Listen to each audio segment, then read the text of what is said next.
Hermanos, Dios les bendiga, buenos días. Les mando un saludo afectuoso a todos mis hermanos del templo, la Iglesia Santísima Trinidad, y también un saludo afectuoso a las personas que nos observan y nos oyen por esta vía. En esta hora, en este día, tengo la bendición y el privilegio de compartir con ustedes la palabra del Señor. Vamos a leer en este momento en el libro de los Proverbios, Proverbios 22, versículo 3, que la letra dice: el avisado ve el mal y se esconde, mas los simples pasan y reciben el daño. El avisado ve el mal y se esconde, mas los simples pasan y reciben el daño. En este día, en esta hora, le he puesto como título a mi plática de esta mañana, de este día, de la siguiente manera: una persona avisada. Una persona avisada. En este versículo que hemos leído, de Proverbios 22:3, tenemos un principio bíblico. Un principio bíblico que podemos aplicar en nuestra vida diaria, en nuestras actividades cotidianas. Este principio bíblico: el avisado ve el mal y se esconde, mas los simples pasan y reciben el daño. Otras versiones traducen, en lugar de avisado, traducen prudente. El prudente ve el mal y se protege. El prudente ve el mal y lo evita. Así que esta voz avisado es sinónimo de prudencia, de astucia, de sagacidad, de inteligencia, etc.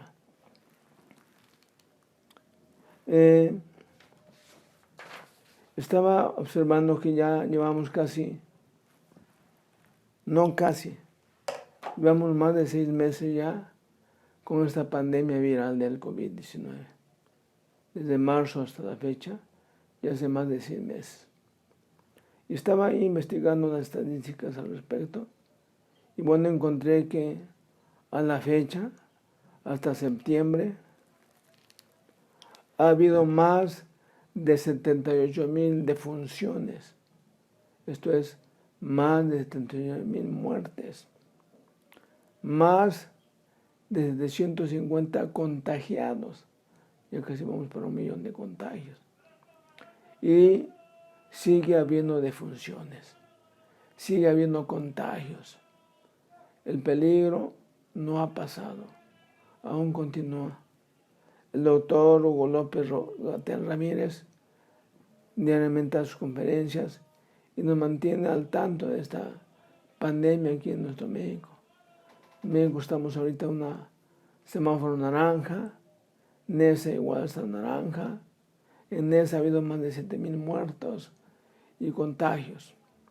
Bueno, y cuando empezó esta pandemia, hubo mucho escepticismo, mucha incredulidad de parte de toda la población, tanto gente común y gente cristiana. Hubo mucho escepticismo. Algunos creen que esta es una política del gobierno, y muchos o algunos hicieron caso omiso de las indicaciones: usar cubrebocas, lavado de manos, uso de gel antibacterial, la sana distancia, etcétera, etcétera. Varias recomendaciones. Varios lo hicimos, pero otros más, incluyendo cristianos, hicieron caso omiso de estos señalamientos y pues pasó lo que tenía que pasar. Hubo contagios y hubo defunciones aún dentro del pueblo cristiano.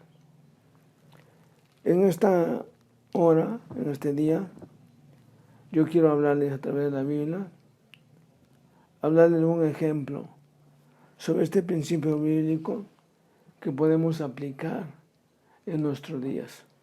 Recuerden el texto: el avisado ve el mal y se esconde, mas los simples pasan y reciben el daño. Vamos a ver pues un ejemplo, del cual de este ejemplo que veremos se desprenden tres lecciones o tres enseñanzas. Vamos a hablar de las ciudades de refugio.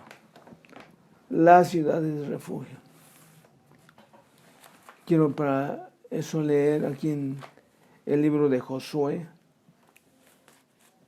capítulo 20, 9 versículos, un capítulo corto, dice así: habló a Jehová diciendo, habla a los hijos de Israel y diles, señalaos las ciudades de refugio, de las cuales yo os hablé por medio de Moisés, para que se coja allí el homicida, que matare a alguno por accidente y no a sabienda, y os servirán de refugio contra el vengador de la sangre. Y el que se acogiere a alguna de aquellas ciudades se presentará a la puerta de la ciudad y expondrá sus razones en oído de los ancianos de aquella ciudad, y ellos le recibirán consigo dentro de la ciudad y le darán lugar para que habite con ellos. Si el vengador de la sangre le siguiere, no entregarán en su mano al homicida, por cuanto hirió a su prójimo por accidente y no tuvo con él ninguna enemistad antes. Y quedará en aquella ciudad hasta que comparezca en juicio delante de la congregación y hasta la muerte del tiempo de que fuera sumo sacerdote en aquel tiempo. Entonces el homicida podrá volver a su ciudad, a su casa y a la ciudad de donde huyó. Entonces señalaron a sedes en Galilea, en el monte de Neftalí, Siquén en el monte de Efraín, y Kiriat Arba, esto es Hebrón, en el monte de Judá. Y al otro lado de Jordán, al oriente de Jericó, señalaron a Becer, en el desierto de la llanura de la tribu de Rubén, Ramón de Galad de la tribu de Gad, y Golán en Basán de la tribu de Manasés. Estas fueron las ciudades señaladas para todos los hijos de Israel y para el extranjero que morase entre ellos, para que se acogiese a ellas cualquiera que hiriese a alguno por accidente, a fin de que no muriese por mano del vengador de la sangre, hasta que compareciera delante de la congregación. Bueno, esta es la lectura en la cual nos habla de esta ciudad de refugio. Este pasaje también se encuentra ahí en Números 35, del 6 al 28, y en Deuteronomio 19, 1 al 13. Allí describe esta ciudad de refugio. Bueno, como señalé, a través de este ejemplo que veremos, se desprenden tres lecciones o tres enseñanzas. Primera lección: las ciudades de refugio, ¿qué eran? Bueno, eran 6 ciudades que Dios había señalado que el pueblo apartase dentro del pueblo de Israel. Eran 6 ciudades levíticas, donde vivían los levitas, la clase sacerdotal de los levitas. Y estas ciudades estaban ubicadas estratégicamente. 3 de ellas estaban en lo que es Canaán y 3 en la Transjordania. En Canaán estaban de norte a sur.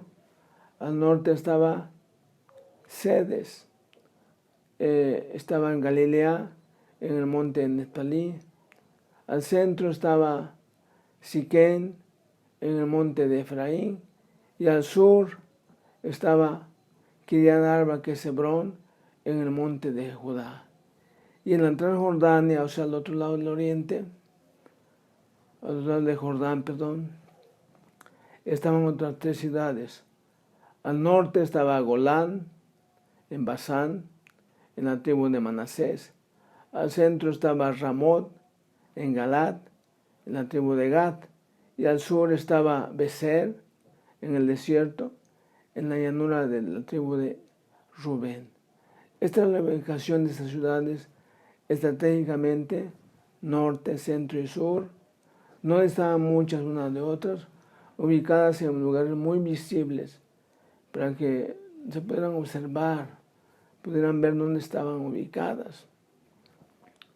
La siguiente lección. ¿Cuál era el propósito de estas ciudades de refugio? Bueno, la Biblia lo señala, lo leímos, que cuando un homicida por accidente llegase a matar a alguna persona, a algún prójimo, podía huir a estas ciudades y entonces ser muerto por el vengador de la sangre. La Biblia menciona ahí en el libro de Éxodo y Números, y también Deuteronomio lo repite, que cuando un homicida, cuando alguien mataba a su prójimo de manera intencional, tenía que ser muerto también. Sin embargo, si alguien mataba a su prójimo por accidente, esta persona podía huir a una ciudad de refugio y permanecer allí todo el tiempo que viviese el sumo sacerdote, hasta la muerte de éste, comparecer a un juicio ante la congregación de esa ciudad y después volver a su tierra. La Biblia menciona que cuando Dios dio la ley era muy rígida, era cruel, era terrible. Y bueno, Dios dio ahí, junto con los 10 mandamientos, otras ordenanzas de tipo moral, social. Y entre ellas mencionó que lo que se conoce como la ley del talión.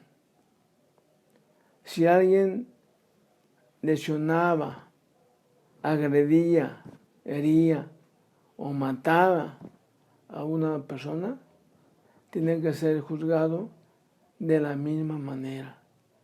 Dios dijo, vida por vida, ojo por ojo, diente por diente, mano por mano, pie por pie, quemadura por quemadura, herida por herida. Esto era para frenar la violencia. Así que si escuchamos este consejo del Señor, esta advertencia de Dios, estamos seguros completamente, totalmente. Dice la Biblia en Romanos 8:1. Ahora pues, ninguna condenación hay para los que están en Cristo Jesús. ¿Cuál es la condición? Al igual que había gente que estaba ahí en aquellas ciudades que debía permanecer, así nosotros. No hay ninguna condenación si estamos en Cristo Jesús, dentro de esa cobertura del Señor. Ahí estamos protegidos, ahí estamos seguros totalmente. Porque bueno, ¿quién es el que condenará? Dice ahí en Romanos 8:24.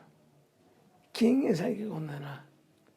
Cristo es el que murió, más aún el que también resucitó, el que además está a la diestra de Dios, el que también intercede por nosotros. Nuestra vida está totalmente segura. Ahora es muy interesante observar que el Señor Jesucristo, ministrando en la última semana en esta tierra,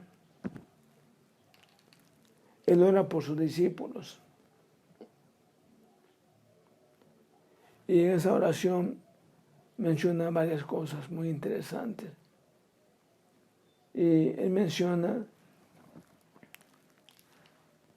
como Dios dice, y esta es la vida eterna, que te conozcan a ti, el Dios único y verdadero, y a Jesucristo, al que has enviado.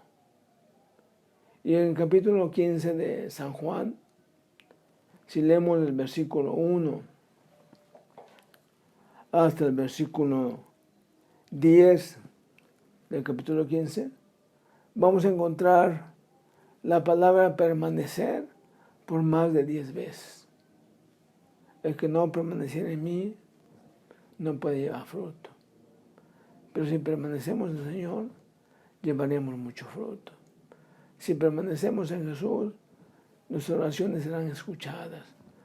Si permanecemos en Jesús, estaremos cumpliendo la voluntad del Padre. Si permanecemos en ese amor de Jesús, nuestra vida está libre de todo temor y de toda acechanza maligna. Pero debemos permanecer. Así que como ustedes ven, este principio bíblico se aplica a nuestra vida. Así como se nos advirtió de esta pandemia viral, lo que tenemos que hacer, ahora Dios también nos advierte. Lo que tenemos que hacer nosotros, hablando en el aspecto espiritual. Debemos permanecer en Jesús. Solamente ahí estamos seguros. Porque fuera de Jesús está el peligro, está la muerte, está el pecado. Y salimos de esa cobertura, somos totalmente vulnerables. Solamente en Jesús podremos ser más que vencedores. Yo espero que esta mañana, esta breve plática, pues te sirva para reflexionar. Y aunque no podemos estar en el templo, permanezcamos en Jesús, permanezcamos en el Señor. Que Dios te bendiga y buenos días.